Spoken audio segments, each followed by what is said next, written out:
Buenas noches a todos. Aquí estamos de vuelta retomando nuestros encuentros de los miércoles. En un día muy agitado hoy, por lo menos para lo que estamos en Argentina. Así que vamos a tratar de abstraernos por un rato de todo lo que está pasando a nuestro alrededor para concentrarnos en este encuentro. Antes de la Semana Santa terminamos con nuestras catequesis sobre el credo. La propuesta para esta noche es, como decía el título de la promoción, pensar juntos nuestra fe. La propuesta es así, a tema libre, compartir nuestras preguntas, nuestras inquietudes acerca de nuestra fe y buscar juntos una respuesta, buscarla, sin la pretensión de encontrarla necesariamente. Algunas preguntas ya me han hecho llegar, ya las tengo y ahora se las voy a compartir.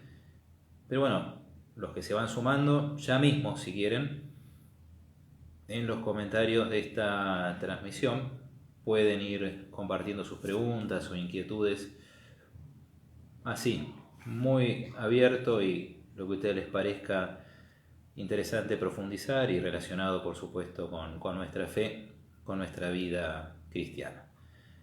Vamos a arrancar con una oración, vamos a ponernos en manos de la Virgen, vamos a invocar la asistencia y la luz del Espíritu Santo, ese Espíritu que, como Jesús nos prometió, es el que nos va a guiar hacia la verdad toda entera.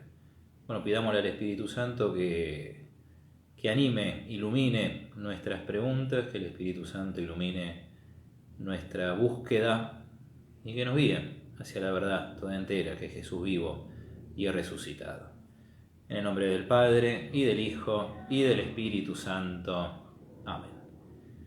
Dios te salve María, llena eres de gracia, el Señor es contigo. Bendita tú eres entre todas las mujeres, y bendito es el fruto de tu vientre, Jesús. Santa María, Madre de Dios, ruega por nosotros pecadores, ahora y en la hora de nuestra muerte. Amén. Ven Espíritu Santo, llena los corazones de tus fieles y enciende en ellos el fuego de tu amor.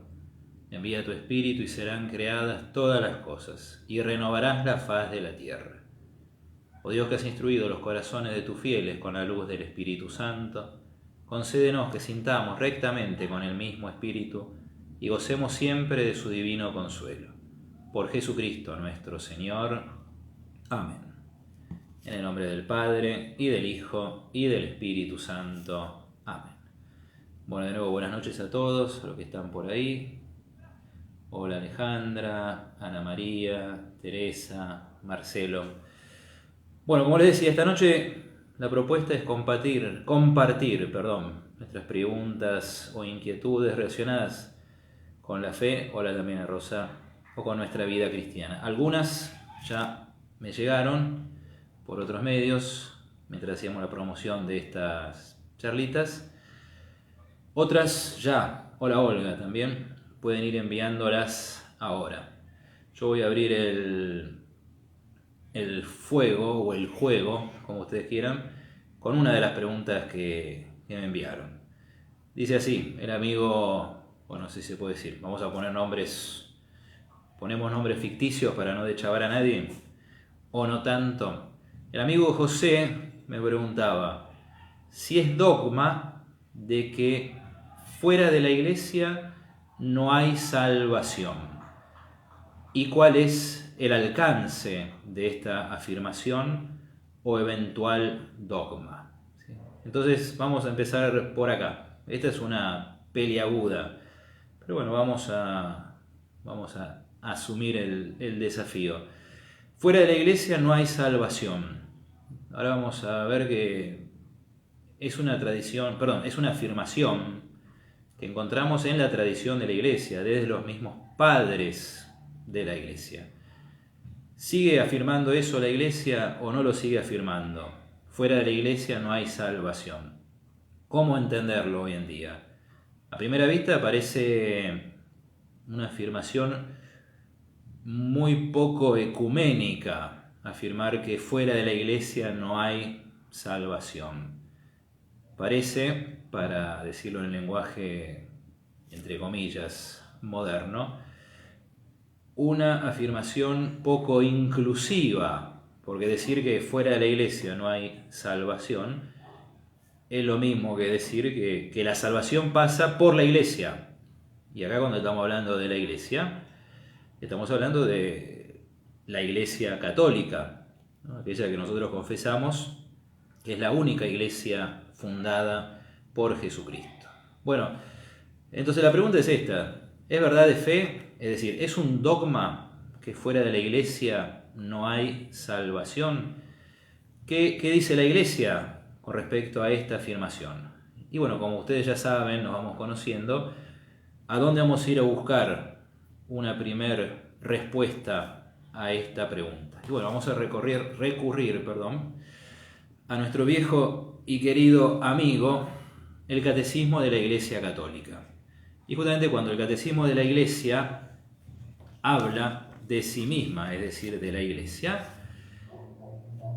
toca este punto. ¿Sí? Estamos en el párrafo 846 a 848 del Catecismo de la Iglesia Católica. Y disculpen si voy a ir leyendo un poquito y tratando de explicar. A veces leer es medio aburrido, o mejor dicho, es medio aburrido que te lean algunas cosas, pero en un tema tan delicado como este, a veces es necesario leer para ser preciso y para que se entienda bien. El Catecismo dice así: ¿cómo entender esta afirmación tantas veces repetida por los padres de la Iglesia? Como le decía, extra ecclesia nulla salus, fuera de la Iglesia no hay salvación. Es una afirmación que se remonta a la tradición más profunda de la Iglesia, de manera particular a los padres de la Iglesia. Esta afirmación, sigue el Catecismo, formulada de modo positivo, significa que toda salvación viene de Cristo cabeza por la Iglesia, que es su cuerpo. Es lo que yo decía recién. Es decir, fuera de la Iglesia no hay salvación. Es lo mismo que decir que toda salvación viene por Cristo, cabeza, o mejor dicho, bien que importante que es la precisión. Perdón que lo diga de vuelta, decir fuera de la iglesia no hay salvación, es decir que toda salvación viene de Jesucristo por medio de la iglesia, que es su cuerpo. Entonces, ¿es así o no es así? ¿La iglesia sigue creyendo esto? ¿Sigue afirmando esto? Para responder a esta pregunta, el Catecismo cita un documento del Concilio Vaticano II, que es la Constitución Lumen Gentium. Dentro de los documentos del Concilio Vaticano II, la Lumen Gentium es la que habla justamente acerca de la Iglesia.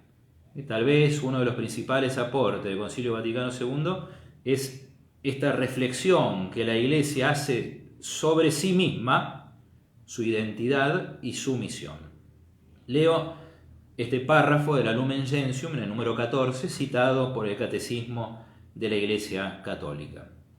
El Santo Sínodo, dice, o sea, el Concilio Vaticano II, basado en la Sagrada Escritura y en la tradición, enseña que esta iglesia peregrina es necesaria para la salvación. Ahí está, la iglesia es necesaria para la salvación. Cristo, en efecto, es el único mediador y camino de salvación que se nos hace presente en su cuerpo, es decir, en la iglesia.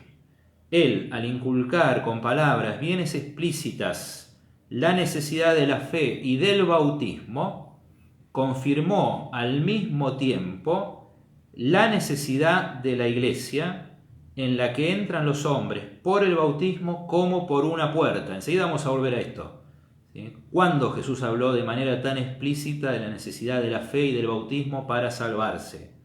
Por eso, y acá viene la conclusión de la Lumen Gentium del Concilio Vaticano II, no podrían salvarse los que, sabiendo que Dios fundó por medio de Jesucristo la Iglesia Católica como necesaria para la salvación, sin embargo, no hubiesen querido entrar o perseverar en ella. O sea que una primera respuesta a esta pregunta, si fuera de la iglesia no hay salvación, es así, fuera de la iglesia no hay salvación. Hay un documento que no es, es un documento de la Congregación para la Doctrina de la Fe, cuando Ratzinger todavía era cardenal, prefecto de esta congregación, que yo les recomiendo que lo lean a los que les interese este tema. Ese documento se llama Dominus Iesus, que fue muy polémico, por reafirmar la fe de siempre, muy polémico con los progresistas, porque básicamente lo que recuerda ese documento, Dominus Iesus, es que toda salvación es por Jesucristo y por la iglesia. Eso es lo que decimos y afirmamos, y la iglesia sigue afirmando, ¿okay?, al decir que fuera de la iglesia no hay salvación. Tal vez, igual no es una gran novedad, pero tal vez el matiz que le agrega a esta afirmación el Concilio Vaticano II es esto que les voy a leer ahora del Catecismo. Esta afirmación no se refiere a los que, sin culpa suya, no conocen a Cristo y a su iglesia. O sea, fuera de la iglesia no hay salvación para aquellos que han conocido a Cristo y a la iglesia como necesaria para la salvación. Y sigue la cita de la Lumen Gentium del Concilio Vaticano II. Los que sin culpa suya, sin culpa, no conocen el Evangelio de Cristo y su iglesia, pero buscan a Dios con sincero corazón e intentan en su vida, con la ayuda de la gracia es indispensable, hacer la voluntad de Dios, conocida a través de lo que les dice su conciencia, pueden conseguir la salvación eterna. Fíjese, fuera de la iglesia no hay salvación.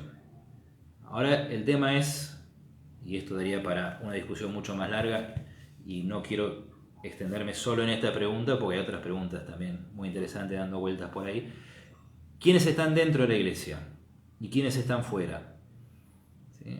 Claramente el que de manera consciente rechaza a Cristo y a la iglesia está fuera de la iglesia. Sobre eso no hay ninguna duda.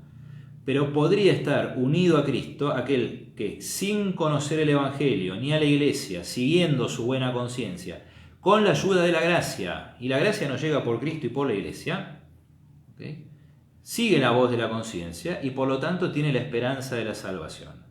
Ahora, a esto yo me permito agregar un comentario que es mío. ¿Sí? Nosotros, cuando en el catecismo le veíamos la parte del credo y veíamos que solo en la iglesia de Jesucristo, solo en la iglesia católica, encontramos la plenitud de los medios de salvación, eso es una afirmación de fe también. Bueno, en la iglesia tenemos la plenitud de los medios de salvación. Ahora, nosotros que tenemos la plenitud de los medios de salvación, ¿cuánto nos cuesta vivir según nuestra propia conciencia? Entonces, ¿cuánto más difícil será la salvación de aquellos que no tienen a su alcance esta plenitud de los medios de la salvación? Por eso, y con esto termina esta parte del catecismo, aun cuando Dios, por caminos solo por Él conocidos, puede llevar a la fe, sin la cual es imposible a Dios agradarle, a los hombres que ignoran el Evangelio sin culpa propia, corresponde, sin embargo, a la Iglesia la necesidad y al mismo tiempo el derecho sagrado de evangelizar. O sea, fuera de la Iglesia no hay salvación. Eso está clarísimo. Uno, como dice ahí Ana María, el que actúa rectamente puede salvarse, pero siempre con la ayuda de la gracia.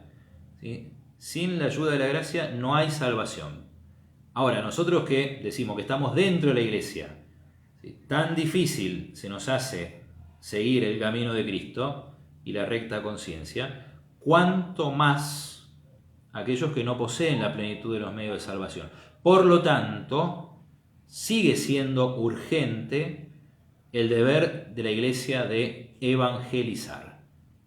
Si bien puede haber caminos por los cuales la gente reciba, alguna persona reciba la fe, la gracia, pertenezca por ende a Cristo y a la Iglesia, caminos que nosotros no conocemos, sin embargo, a partir de lo que sí conocemos, la evangelización nunca deja de ser urgente. Para cerrar este tema, les voy a leer lo que dice Jesús en el Evangelio de San Marcos, ¿sí?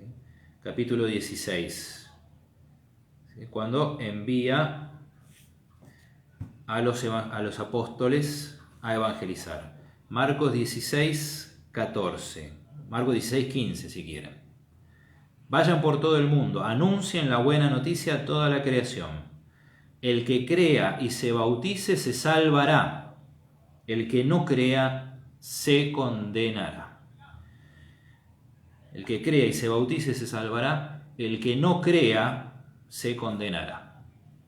Todo un tema, ¿no? Acá uno podría también seguir hilando fino, porque Jesús dice, el que cree y se bautice se salva.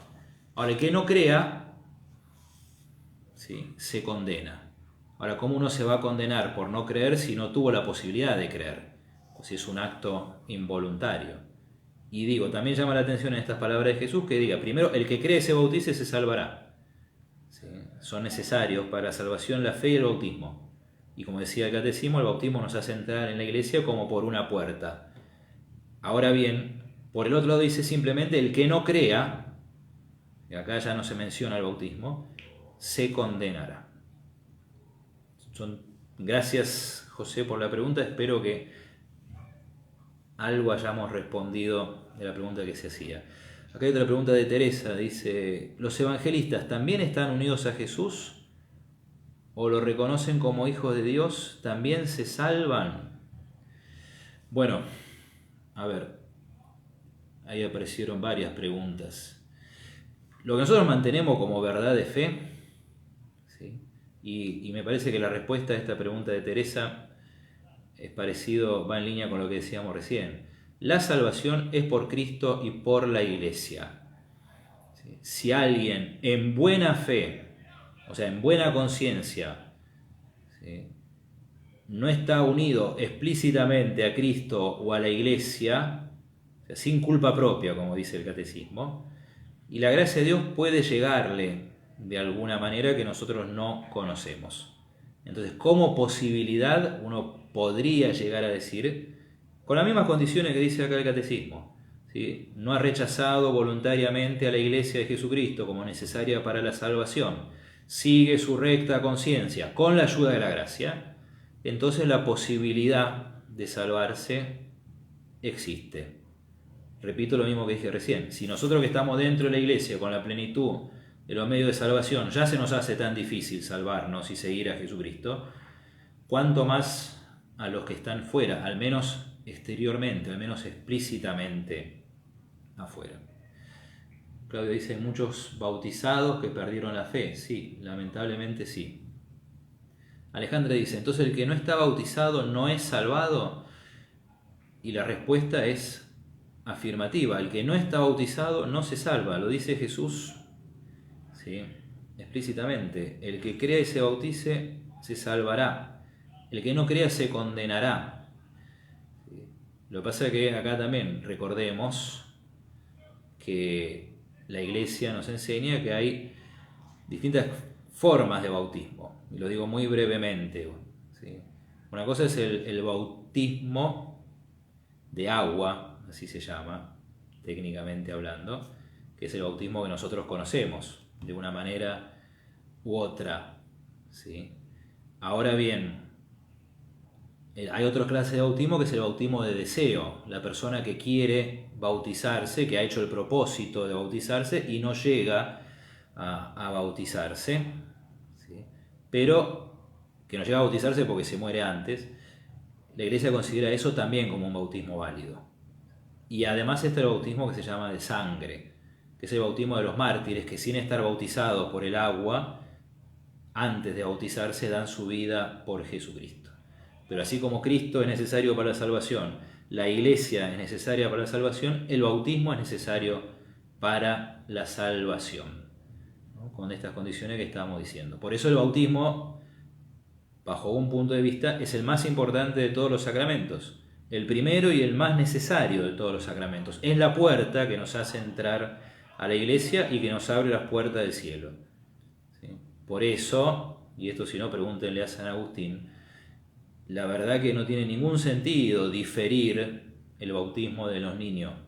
Y ahí pasamos a la pregunta siguiente. Buenas noches, Vitautas. Qué nombre más raro. ¿Sí? ¿Dónde viene ese nombre? Vitautas pregunta: los que mueren sin bautismo, sin culpa, como los fetos abortivos, ¿se condenan? Bueno, acá seguimos dando vueltas sobre el mismo tema, es muy buena pregunta, ¿sí? Fijémonos que, otra vez, volviendo al texto de Marcos, Jesús dice: el que crea y se bautice se salvará, el que no crea se condenará. Pero acá no dice: el que no se haya bautizado se condenará. Estamos pensando en voz alta, ¿sí? El que muere sin bautismo, sin culpa, en línea con lo que venimos diciendo, ¿sí?, me animo a afirmar que existe la posibilidad de la salvación por caminos que solamente Dios conoce. Con respecto a los fetos abortados o abortivos, es un tema delicadísimo, ¿sí? Delicadísimo. Ahora se me escapa el nombre, si alguien quiere googlearlo por ahí y compartirlo, pero hay un documento de la Congregación para la Doctrina de la Fe o de la Comisión Teológica Internacional relativamente reciente, ¿no?, de la época del Papa Benedicto XVI, en la cual el Papa pidió a esta comisión que estudie desde el punto de vista teológico qué pasa, ¿sí?, con esos bebés abortados que mueren sin bautismo.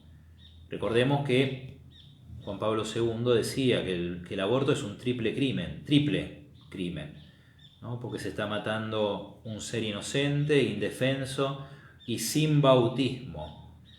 Algunos proponen la idea del limbo, ¿no?, como que los que mueren sin ser bautizados, en el caso de los bebés, por ejemplo, irían al limbo. Porque acá tenemos varias dificultades, ¿no? Y volviendo a lo que estábamos diciendo recién, bautizados, el bautismo es necesario para borrar el pecado original y poder entrar en comunión con Dios, ¿no? Dicho de manera muy simple. Por un lado tenemos eso. Por otro lado tenemos la misericordia de Dios, infinita, y nosotros no podemos pensar que Dios condene al infierno a esas criaturas inocentes. Pero tampoco podemos negar la necesidad del bautismo y la necesidad de la gracia, ¿no? Por eso, desde el punto de vista teológico, es una pregunta dificilísima y que, estrictamente hablando, no tiene una respuesta concluyente. Les comparto lo que yo me acuerdo de este documento sobre el limbo que se hizo en época del Papa Benedicto XVI. Primera afirmación es esto, que lo del limbo famoso, del cual a veces se habla, es una opinión teológica. ¿Sí? Lo del limbo es una opinión teológica, no es verdad de fe definida. O sea que algunos lo afirman, pero no es verdad de fe que uno tenga que creer necesariamente. Ahora, ¿cómo sigue ese documento de la época de Benedicto XVI? La cuestión es la siguiente: teniendo en cuenta todo lo que dijimos, ¿sí?, la necesidad del bautismo para perdonar el pecado original, ¿sí?, la confianza en la misericordia de Dios, si bien, repito, no hay una respuesta concluyente a esta pregunta, la puerta que deja abierta este documento sobre el limbo de la época de Benedicto XVI es la siguiente. Y va por el lado del bautismo de deseo, como para dar esperanza de salvación. ¿Y a qué me refiero? Recién antes mencionábamos, ¿no?, que hay tres clases de bautismo: bautismo de agua, bautismo de deseo y bautismo de sangre. En el bautismo de deseo, la persona que quiere bautizarse, pero no llega a bautizarse porque se muere antes. Sin embargo, la Iglesia nos enseña que eso es un bautismo válido.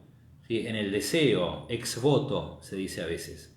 En esta cuestión del limbo y de los bebés que mueren sin bautismo, la puerta que queda abierta a la esperanza y al consuelo es que ese deseo del bautismo, si bien no puede ser propiamente el deseo de parte del bebé, porque todavía no es consciente, pero sería suplido, es decir, reemplazado por el deseo de los padres de bautizarlo. Entonces, lo que uno puede decir para que se entienda, ¿sí? En el caso de los bebés que mueren sin bautismo, y esto es medio delicado, es medio fuerte lo que voy a decir, pero tenemos que mantener juntas varias verdades de la fe, ¿sí? No se puede afirmar sin más, ¿sí?, a primera vista, ¿sí?, que ya sean santos inocentes. Esto es muy fuerte, yo sé lo que estoy diciendo, ¿sí?, y suena muy fuerte.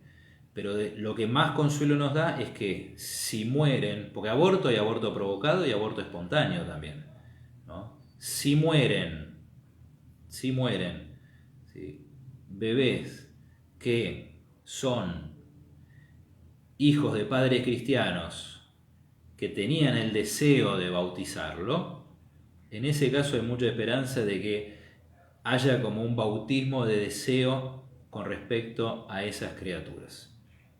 Lo que hay que decir, repito, es fuerte, ¿sí?, pero ¿qué pasa en otras circunstancias?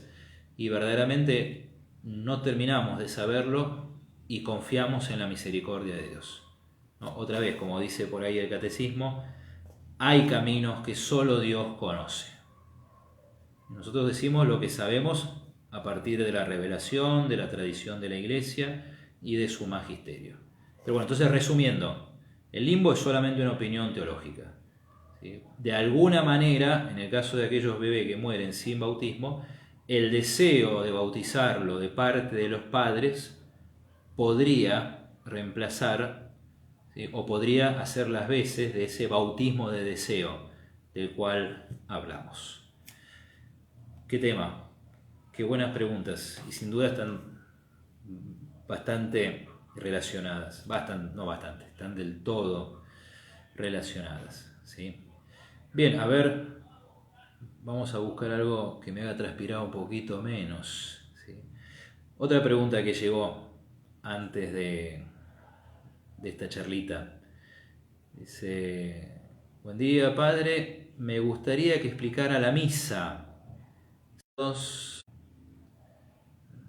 Tuvimos un problema con la conexión, me parece que acá estamos de vuelta. Vuelvo a leer esta pregunta por si se perdió ahí en el éter. Dice: buen día, padre, me gustaría que explicara la misa, sus significados, a fin de tener una participación activa y plena. Bueno, acá es otra gran pregunta, ¿sí?, hermosa pregunta. Uno podría dedicar una charla entera, ¿sí?, a hablar de la misa, de la Eucaristía. Si uno tuviera que decir qué es lo esencial de la misa, bueno, primero recordar lo que leíamos justo en el Evangelio de hoy, la historia de los discípulos de Emaús, que tiene como, si quieren, tres momentos. Venimos a decir, un primer momento de purificación casi, porque es una catarsis de estos discípulos, pero también es un tirón de oreja de parte de Jesús, que le dice: hombres insensatos, tardos para entender lo que dice la Escritura. Después, esa explicación de la Escritura por parte de nuestro Señor, ¿no?, que les habla acerca del Mesías, lo que el Mesías tiene que sufrir, empezando por Moisés y pasando por todos los profetas. Y mientras tanto a ellos, como ellos después lo van a reconocer, les ardía el corazón en esos momentos. Y una tercera parte que es la fracción del pan. Sabemos que la fracción del pan, fractio panis, es uno de los primeros nombres que entre los primeros cristianos recibió el sacramento de la Eucaristía. Y el Evangelio de los discípulos de Emaús dice que lo reconocieron cuando partió el pan. Una misa Lo que nosotros hacemos, agregamos, quitamos ritos, un poco más, un poco menos, pero una misa es eso, ¿sí? Exige una preparación que es principalmente una purificación, ya sea por medio de la confesión para los pecados graves, ya sea en ese primer rito que es la liturgia penitencial, cuando cada vez que empezamos una misa le pedimos perdón a Dios, ¿no? Como Jesús le lavó los pies a los discípulos antes de sentarse a comer. Y después los dos momentos centrales, esenciales de la misa son la liturgia de la palabra y la liturgia de la Eucaristía. Como también dice el Concilio Vaticano II por ahí, si no me equivoco, en la Dei Verbum o en la Sacrosanctum Concilium, ¿no? La Iglesia se alimenta del pan de la palabra y del pan de la Eucaristía. Me viene en mente algo que decía un obispo español, santo, ahora, que se llamaba Manuel González, de la época de la Guerra Civil Española. No fue mártir, fue confesor de la fe porque tuvo que abandonar su diócesis en medio de la persecución, pero sobrevivió a la persecución.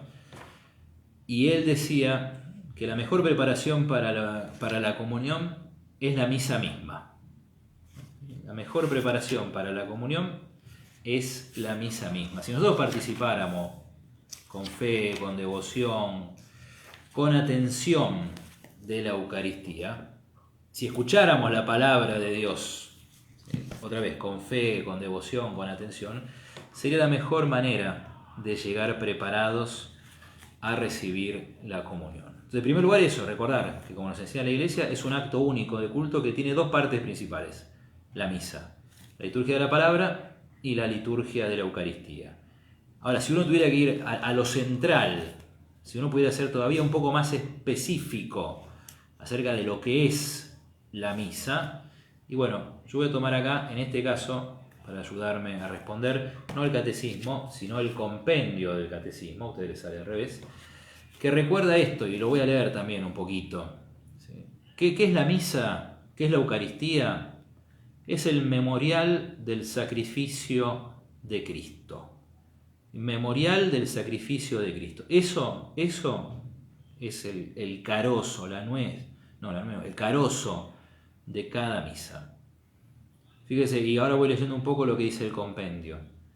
¿Sí? La Eucaristía es memorial del sacrificio de Cristo, en el sentido de que hace presente y actual el sacrificio que Cristo ha ofrecido al Padre una vez por todas, sobre la cruz en favor de la humanidad. En estos días de la Semana Santa recordábamos justamente y revivíamos espiritualmente el sacrificio de Jesús. Bueno, cada misa es un memorial del sacrificio de Jesús, pero ¿en qué sentido es memorial? Porque tal vez uno escucha la palabra memorial y claro, dice hacer memoria, recordar, ir al pasado. Bueno, esto es al revés. Al revés. ¿Sí? La Eucaristía es el sacrificio de Jesús, el mismo y único sacrificio que se hace presente en cada misa. Por eso es memorial en ese sentido. No de recordar algo pasado, sino algo que misteriosamente se continúa a lo largo de la historia y se hace presente en cada misa. El carácter sacrificial de la Eucaristía se manifiesta en las mismas palabras de la institución. Es un sacrificio la Eucaristía. Y las palabras que Jesús usó para instituir la Eucaristía en la primera misa durante la última cena, acá por ejemplo, el Catecismo cita el Evangelio de Lucas, nos hablan de un sacrificio. ¿Sí? Esto es mi cuerpo que se entrega por vosotros. Un cuerpo entregado. Este cáliz es la nueva alianza en mi sangre que se derrama por vosotros. Hay un cuerpo entregado, una sangre derramada. Y como decía alguno también por ahí, el hecho de que el cuerpo y la sangre se consagren por separado, si me equivoco, esto lo decía Santo Tomás, también es un signo del sacrificio y de la entrega de Jesucristo. El sacrificio de la cruz y el sacrificio de la Eucaristía son un único sacrificio. Sigo leyendo lo que dice acá el compendio. Son idénticas la víctima y el oferente. O sea, la víctima, ¿quién se ofrece? ¿Qué se ofrece? Y la víctima es Jesucristo. el oferente, el sacerdote que ofrece, es Jesucristo. Solo es distinto el modo de ofrecerse. De manera cruenta en la cruz, es decir, con derramamiento de sangre, de manera incruenta en la Eucaristía, o sea, en las misas que nosotros celebramos. Por eso digo, uno podría decir muchísimo acerca de la misa, ¿sí? Pero ir a misa es esto, es alimentarnos del pan de la palabra y del pan de la Eucaristía. Ir a misa es hacer presente el sacrificio de Jesucristo. Y también, y esto sí lo decía Santo Tomás de Aquino, esto sí estoy seguro, ¿sí? La Eucaristía también es el sacramento que hace a la Iglesia. Porque, por un lado, decía Santo Tomás, la Eucaristía es como cosa, res, dice en latín Santo Tomás, es presencia del cuerpo de Cristo, presencia real del cuerpo de Cristo. Pero como sacramentum, es decir, como signo, la Eucaristía es signo de la Iglesia. Porque muchos granos de trigo hacen un solo pan, muchas uvas hacen un solo vino, y como dice San Pablo, nosotros que somos muchos, ¿sí?, al comulgar del mismo pan y beber del mismo cáliz, somos también uno. Por eso también la Eucaristía es el sacramento de la Iglesia, y es donde se da principalmente nuestra comunión, no solamente con Jesús, sino también entre nosotros. Por eso no hay comunidad, no hay vida comunitaria sin la Eucaristía. La Iglesia vive de la Eucaristía. Hay una encíclica de Juan Pablo II que se llama así, Ecclesia de Eucaristía, y empieza con esa frase: la Iglesia vive de la Eucaristía. Y me viene en mente algo que decía también ahí Juan Pablo II, que la Eucaristía es él usaba esta expresión, que siempre la recuerdo y que en lo personal me ha ayudado mucho. La Eucaristía es un banquete sacrificial. Es un banquete sacrificial. Es cierto, la misa tiene un aspecto de banquete. Felices los invitados a la cena del Señor, dice el sacerdote antes del momento de la comunión.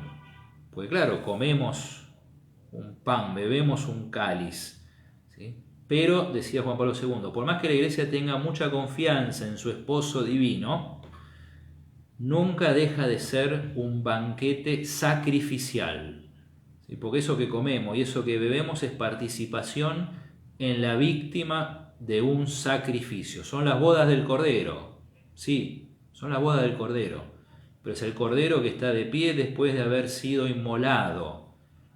Por eso tenemos que tener mucho cuidado con desacralizar nuestras misas, es decir, hacerles perder el valor sagrado, el carácter de misterio.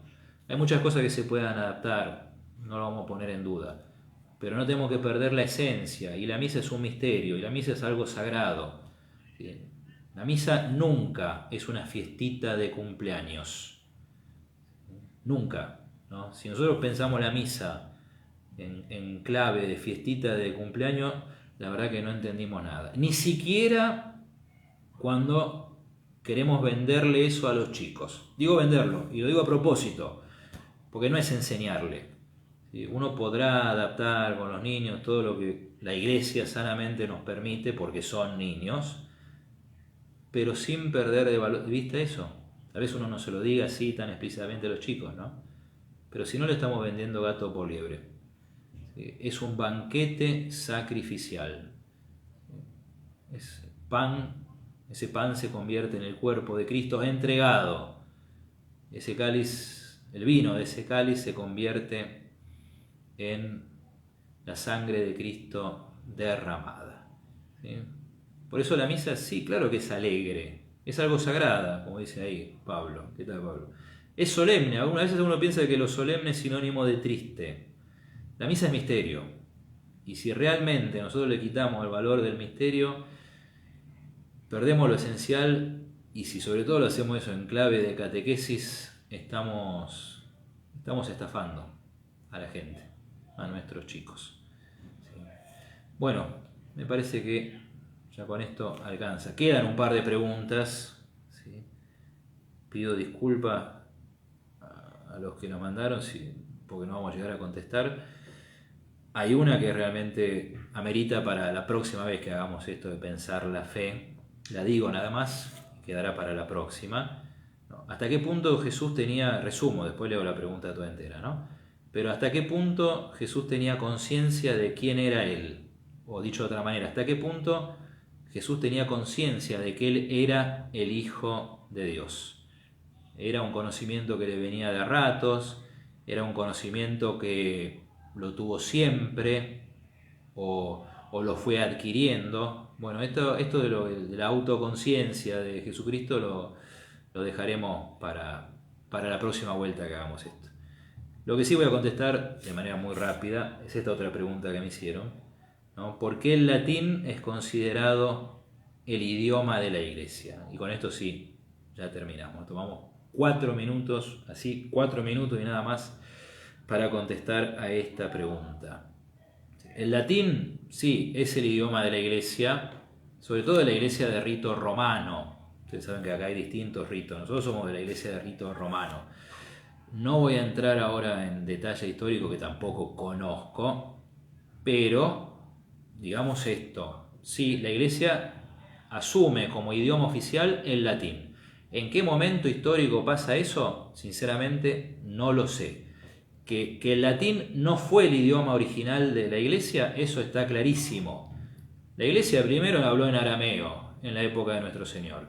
Y segundo, la Iglesia habló en griego, porque los evangelios, por ejemplo, fueron escritos en griego y las cartas de San Pablo también, todo el Nuevo Testamento, si no me equivoco. ¿Sí? Que me perdonen ahora mis profesores de Sagrada Escritura. O sea que la Iglesia no nació hablando en latín. Digo esto a los que les gusta el latín. A mí me gusta el latín, lo poco que sé o lo poco que me acuerdo del seminario.